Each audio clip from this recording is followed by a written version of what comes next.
আরে ওই তো ওইখানে একটা লোক পেমেন্ট করতেছে অনলাইনে, পাসওয়ার্ডটা দেখে নি 123456। এই তো জেনে গেছি তার পাসওয়ার্ডটা। যাই ওর পিছে পিছে কোনো একটা ব্যবস্থা তো আমাকে করতেই হবে, যেভাবেই হোক ওর ফোনটা আমাকে নিতে হবে। আরে সাহেব আমাকে একটু দেন না আপনার ফোনটা, আমি বাসায় ফোন করবো। আচ্ছা বেটা এই নাও। আরে বাবা তুমি চলে যাও, আমি একা একা চলে যেতে পারবো। আরে এটা কি হইতেছে, আমার ফোনটা নিয়ে তো চলে যেতেছে। আরে দাঁড়া বলতেছি দাঁড়া। আরে আমার ফোনটা নিয়ে কোথায় চলে গেছে? আরে উস্তাদ উস্তাদ, আরে ওর আবার কি হয়েছে?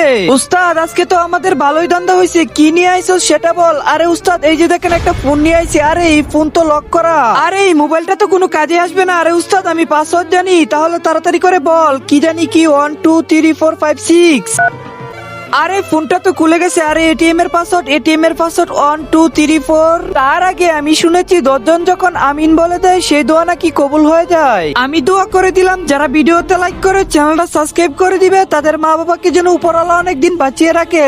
আরে বাহ এটাও তো কাজ করে গেছে। আরে আমি বলছিলাম না, আচ্ছা চল তোর যা যা পছন্দ আমি তাই কিনে দিব। তো বন্ধুরা তোমাদের সাথে এরকম ঘটনা হতে পারে, ওদের থেকে সাবধান।